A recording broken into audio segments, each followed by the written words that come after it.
Yeah, no, everyone's a good first round, you know. So I knew he'd be tough. Like, I was actually surprised how, like, he was good. Like, he was better than I thought. Skillfully, I thought he'd be a bit more of a athletic guy, you know. I thought like he'd be like, you know, bruting getting out of the takedowns, you know. But he was actually good. He had his few little things, like, you know. And yeah, I trusted the roll through, but he came up on top then. But no, it's a bittersweet ending, to be honest. But if I could see it in my head, I was coming in the second and third.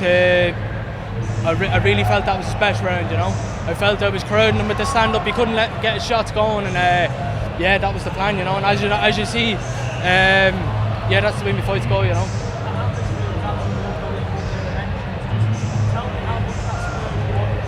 Yeah, it's unreal. To be honest, I never seem to get my walkout tune right. I don't know what the story is.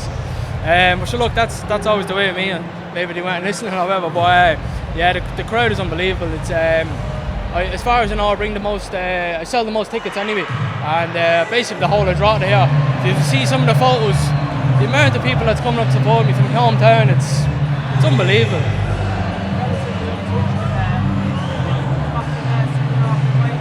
Yeah, I'd love to. I'm going to have a chat with Jude and hopefully get in there as soon as possible.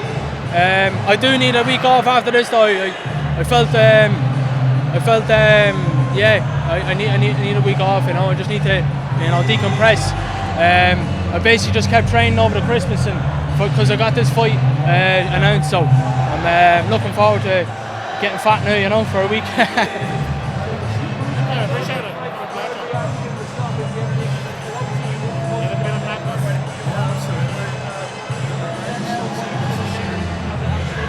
Yeah, I think so.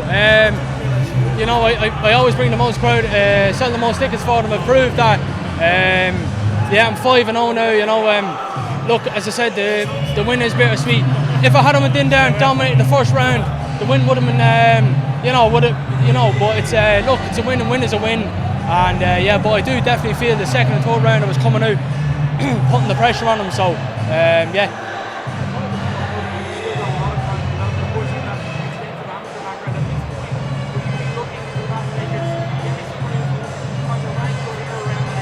Do you know what? I don't want to rush anything or anything. Not that I don't think I'm up there. I'm training with the likes of Pedro Carvalho and Richie Smullen and all the likes, UFC vets, Bellator vets. It's not as if I don't feel. I just want to, you know, I don't want to bite off more than I can chew. I'm a company fella, as you say. You know, I'm just here to fight. They put in front of me, and I'll let the wins, and I'll focus on the next fight. You know. Ciaran, obviously a bit of a bizarre ending. I'm sure it's not, you know, the type of ending that you would have hoped for. Do you know what happened? Did you feel anything with the shots there? He was obviously coming away holding his shoulder.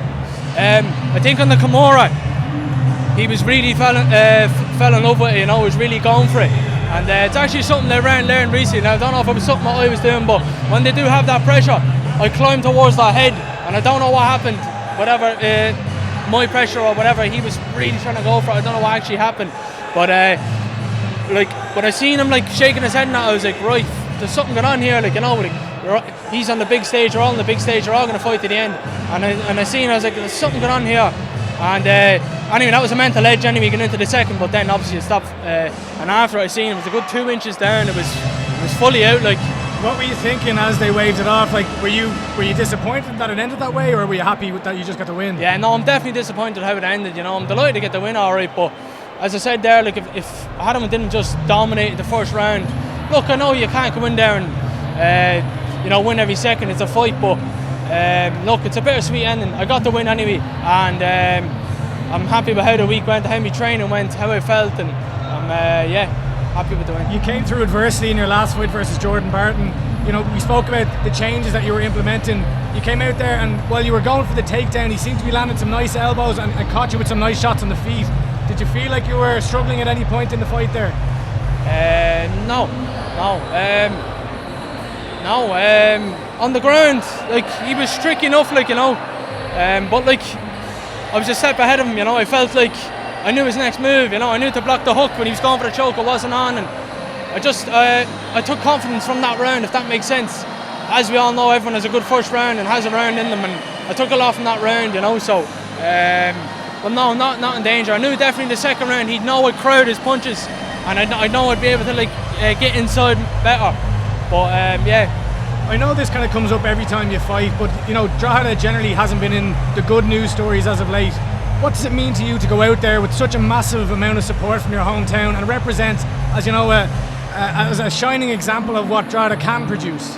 Yeah, it's everything. To be honest, it's another reason for me now. As I said, with yourself even, I started this, 10 plus years ago with my brother, and something you fall in love with. And next minute you're doing it, and people are telling you you're an inspiration and everything else, and you're positive for the town, and if you can do it, anyone can do it, and everyone just really gets behind me, and it's unbelievable. I can't thank every single one of them enough. People are taking out work. It's a Friday, it's a lot of money coming here. It's not easy.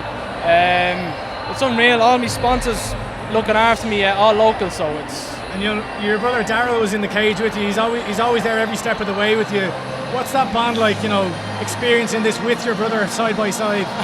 It's getting a bit emotional here. Sorry. It's unreal. It's a special bond, right? You've trained, you've travelled up and down from Drogheda to Dublin day in, day out together, making long trips. Your teammates talk about the commitment that you put in. He's been there every step of the way for you, though, right? Literally, yeah. No, it's unreal. Daryl's like me in ways, like he's like my big brother, you know what I mean? But I'm the older one. Does that make sense? So to share this journey with him, it's unreal. It's special for me and him. We're actually born the same day, 2 years apart. But I don't know. It's just there's something about us two, and yeah, I'm delighted to be able to share this together with him. Hey, Keelan McNamara here for Low Kick MMA. Congrats on the win. Sorry, I'm just getting rid of this here. Obviously a very unfortunate end to the fight, not how you'd want to win, I'm sure. But aside from that, how did you feel about your own performance? Were you happy with what you actually did in the octagon?